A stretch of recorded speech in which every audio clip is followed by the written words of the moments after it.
HCU के 25वें शिखर सम्मेलन में भाग लेते हुए मुझे खुशी हो रही थी।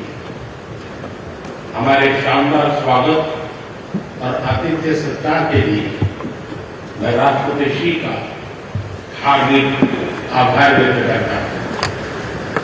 आज उज्बेकिस्तान का इंडिपेंडेंस डे है। कल किर्गिस्तान का राष्ट्रीय दिवस था। इस अवसर पर मैं दोनों लीडर्स को बधाई और शुभकामनाएं देता हूं। एक्सेलेंसी, पिछले 24 वर्षों में एचसीओ का पूरे यूरेशिया क्षेत्र की एक्सटेंडेड फैमिली को जोड़ने में बहुत महत्वपूर्ण योगदान रहा। भारत ने एक सक्रिय सदस्य के रूप में हमेशा कंस्ट्रक्टिव और सकारात्मक भूमिका निभाई है। एचसीओ को लेकर भारत की सोच और नीति 3 मुख्य स्तंभों पर आधारित है। एससीओ, एस सिक्योरिटी, सी कनेक्टिविटी, ओ अपॉर्चुनिटी।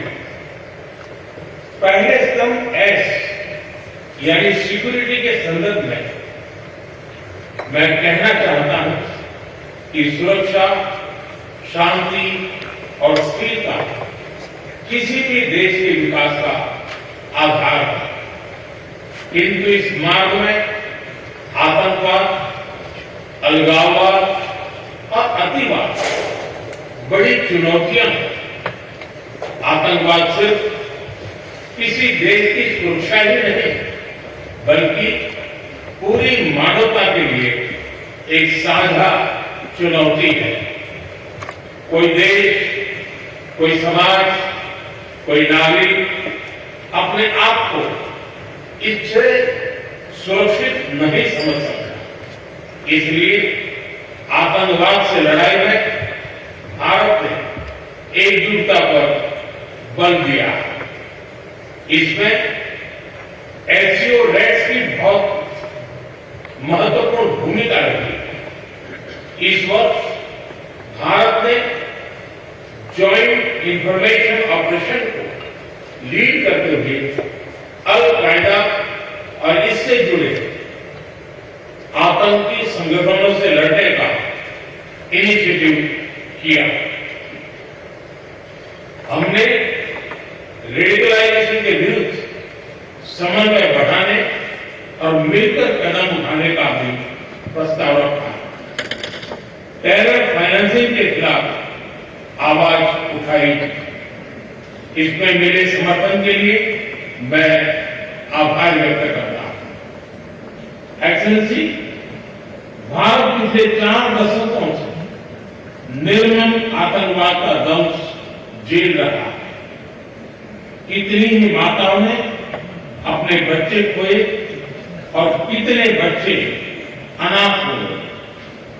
हाल ही में हमने पहलगाम में टेररिज्म का बहुत ही घिनौना रूप देखा। इस दुख की घड़ी में जो मित्र देश हमारे साथ खड़े रहे, मैं उनका आभार व्यक्त करता हूं। यह हमला केवल भारत की अंतरात्मा पर ही आघात नहीं था। यह मानवता में विश्वास रखने वाला हर देश, हर व्यक्ति को खुली चुनौती थी। ऐसे में प्रश्न उठना स्वाभाविक है, क्या कुछ देशों द्वारा आतंकवाद का खुलेआम समर्थन हमें स्वीकार्य हो सकता है? एक्सेलेंसी, हमें स्पष्ट रूप से और एक स्वर में कहना होगा कि आतंकवाद पर कोई भी डबल स्टैंडर्ड स्वीकार्य नहीं होंगे। हमें मिलकर आतंकवाद का हर रंग में, हर रूप में विरोध करना होगा। ये मानवता के प्रति हमारा दायित्व है। एक्सलेंसी, अब मैं दूसरे स्तंभ सी यानी कनेक्टिविटी पर अपने विचार रखना चाहूंगा। भारत का हमेशा से मत रहा है कि मजबूत कनेक्टिविटी से केवल व्यापार ही नहीं बल्कि विश्वास और विकास के द्वार भी खुलते हैं। इसी सोच के साथ हम चाबहार पोर्ट और international north south transport corridor जैसे इनिशिएटिव पर काम कर रहे हैं। इनसे हम अफगानिस्तान और मध्य एशिया के साथ संपर्क बढ़ा सकते हैं। हमारा मानना है कि कनेक्टिविटी के हर प्रयास में संप्रभुता और क्षेत्रीय अखंडता का सम्मान होना चाहिए। यही एचसीओ चार्टर के मूल सिद्धांतों में भी विदित है। Connectivity that bypasses sovereignty, losing trust and meaning. Excellency, तीसरा स्तंभ है ओ यानी opportunity. Opportunity for cooperation and reform. 2023 में भारत की अध्यक्षता के दौरान नई ऊर्जा और विचारों का संचार हुआ।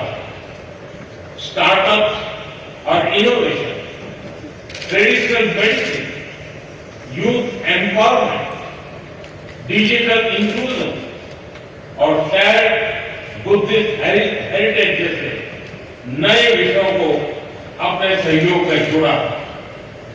हमारा प्रयास था कि एचसीओ को सरकारों के परे भी ले जाए। सामान्य मानवी, यंग साइंटिस्ट, स्कॉलर्स और स्टार्टअप को भी आपस में जोड़े।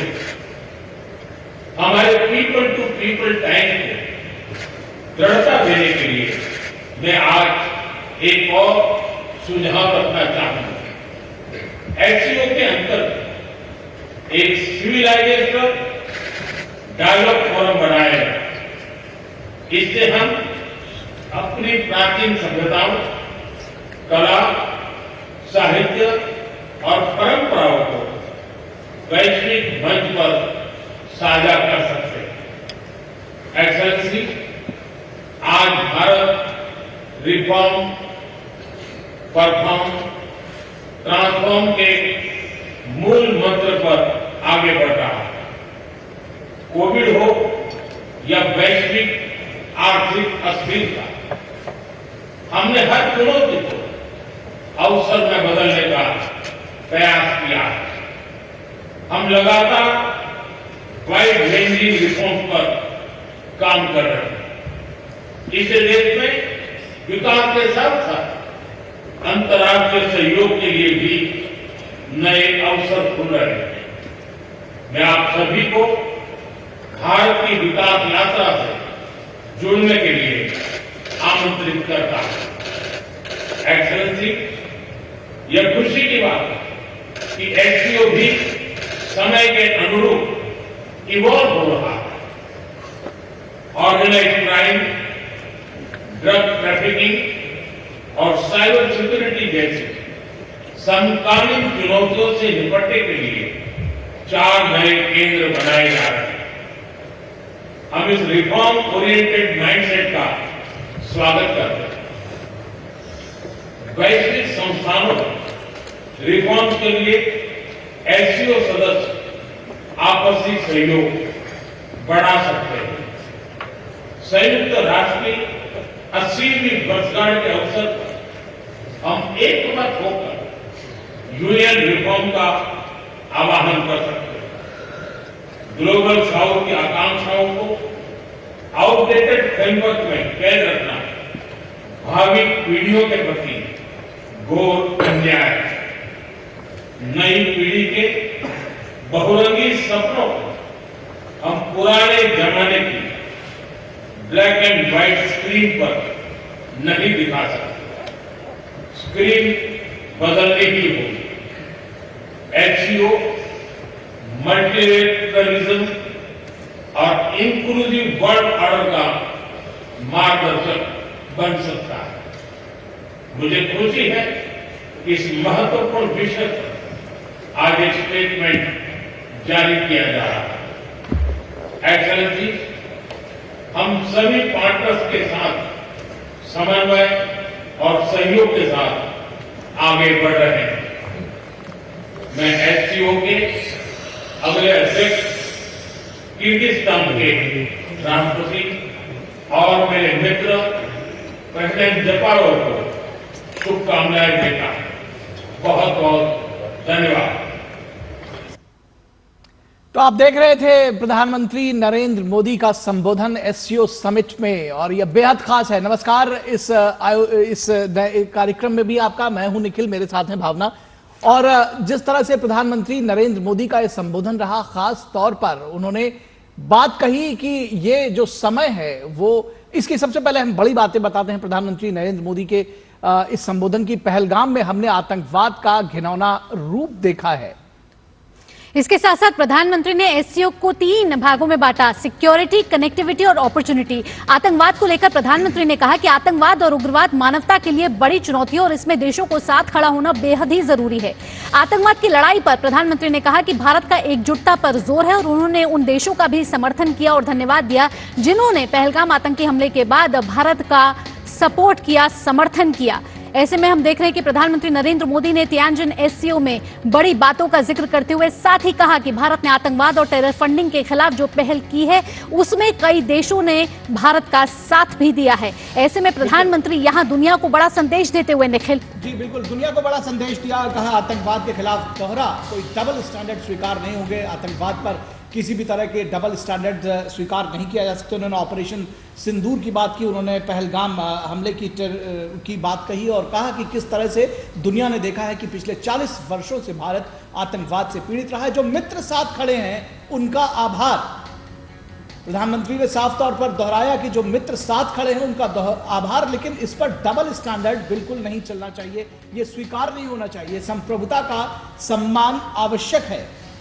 साथ ही साथ प्रधानमंत्री ने क्षेत्रीय सहयोग की भी यहां बात करी, कहा कि कनेक्टिविटी और अपॉर्चुनिटी भी बेहद अहम है और अगर एससीओ के देश साथ मिलकर काम करेंगे तो संप्रभुता का सम्मान होगा, साथ ही क्षेत्रीय सहयोग भी बढ़ेगा। इसके साथ साथ उन्होंने कहा कि अब नई पहल लाने की भी जरूरत है जिसमें एससीओ में सिविलाइजेशनल डायलॉग और सांस्कृतिक साझेदारी का प्रस्ताव प्रधानमंत्री नरेंद्र मोदी ने भारत की तरफ से यहां रखा है। कहा है कि जो भी संस्कृति है, हमारी परंपराएं हैं, उसका भी एक डायलॉग होना चाहिए जो एससीओ बैठकों में आगे चलकर इस पर भी बातचीत, इस पर भी मंथन होना चाहिए। इसके साथ साथ उन्होंने कहा कि अब वक्त आ चुका है जब चुनौतियों को अवसर में बदला जाए। ऐसे में इस वक्त में जब वैश्विक अनिश्चितता का दौर चल रहा है, ऐसे में भारत ये जोर दे रहा है कि सभी एससीओ देशों को यहां मिलकर काम करना चाहिए। और एससीओ का मतलब प्रधानमंत्री नरेंद्र मोदी ने कहा कि 3 स्तंभ पर आधारित है। वो है एस से सिक्योरिटी, सी से कनेक्टिविटी और ओ से अपॉर्चुनिटी। इन 3 स्तंभों पर एससीओ देशों को मिलकर काम करना होगा। बिल्कुल, एससीओ का एक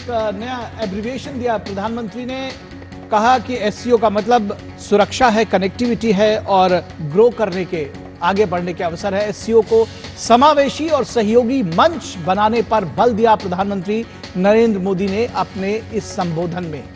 प्रधानमंत्री ने एससीओ का मतलब सिक्योरिटी, कनेक्टिविटी और अपॉर्चुनिटी बताया। Opportunity to grow, global south की आवाज को उठाना है। प्रधानमंत्री ने अपने संबोधन में साफ तौर पर कहा कि ग्लोबल साउथ की आवाज को एससीओ देशों को मिलकर उठाने की जरूरत है। भारत ने एक सक्रिय सदस्य के रूप में सकारात्मक भूमिका निभाई है एससीओ में और आतंकवाद पर भी कोई डबल स्टैंडर्ड नहीं चलेगा, यह भी प्रधानमंत्री ने साफ तौर पर संदेश दिया है अपने संबोधन में। लगभग 11 मिनट का संबोधन प्रधानमंत्री का रहा और उस दौरान उन्होंने कहा कि आतंकवाद मानवता के लिए साझा चुनौती है। कनेक्टिविटी की बात की तो कहा चाबहार पोर्ट इनिशिएटिव पर हम काम कर रहे हैं। भावना, कनेक्टिविटी की बात करते हुए प्रधानमंत्री ने कहा कि देशों को साथ मिलकर यहां काम करना होगा। चाबहार पोर्ट इनिशिएटिव के बारे में भी प्रधानमंत्री नरेंद्र मोदी ने यहां जिक्र किया। आतंकवाद को लेकर, सीमा पार आतंकवाद को लेकर प्रधानमंत्री नरेंद्र मोदी ने भारत की जो 2 टूक है वो दुनिया को इस समय दिखा दी है कि सीमा पार आतंकवाद के खिलाफ भारत की जीरो टॉलरेंस नीति है और दुनिया को भी ये संदेश दिया है कि आतंकवाद का जो सामना इस समय भारत ने पहलगाम आतंकवादी हमले के साथ किया है वो सिर्फ भारत के साथ घिनौना अपराध नहीं था, ये देश पहलगाम हमले का जिक्र किया हो सकता प्रधानमंत्री है। ने। जी, पहलगाम का जिक्र किया, ये बेहद जरूरी था। पहलगाम में हमने आतंकवाद का घिनौना रूप देखा, ये जो आज सबसे बड़ी बात रही है। आतंकवाद के ऊपर प्रधानमंत्री ने खरी खरी सुनाई है और आतंकवाद और उग्रता मानवता के लिए बड़ी चुनौती है। आइए भारत देखते जिस हैं तरह से- प्रधानमंत्री नरेंद्र मोदी इस मुद्दे पर क्या संबोधन में बड़ी बातें कह रहे हैं। भारत पिछले 4 दशकों से निर्मम आतंकवाद का दंश झेल रहा है। कितनी ही माताओं ने अपने बच्चे खोए और कितने बच्चे अनाथ हो गए। हाल ही में हमने पहलगाम में टेररिज्म का बहुत ही घिनौना रूप देखा। इस दुख की घड़ी में जो मित्र देश हमारे साथ खड़े रहे, मैं उनका आभार व्यक्त करता हूं। यह हमला केवल भारत की अंतरात्मा पर ही आघात नहीं था, यह मानवता में विश्वास रखने वाले हर देश, हर व्यक्ति को खुली चुनौती थी। ऐसे में प्रश्न उठना स्वाभाविक है, क्या कुछ देशों द्वारा आतंकवाद का खुलेआम समर्थन हमें स्वीकार्य हो सकता है? एक्सेलेंसी, हमें स्पष्ट रूप से और एक स्वर में कहना होगा कि आतंकवाद पर कोई भी डबल स्टैंडर्ड स्वीकार्य नहीं होंगे। हमें मिलकर आतंकवाद का हर रंग में, हर रूप में विरोध करना होगा। ये मानवता के प्रति हमारा दायित्व है।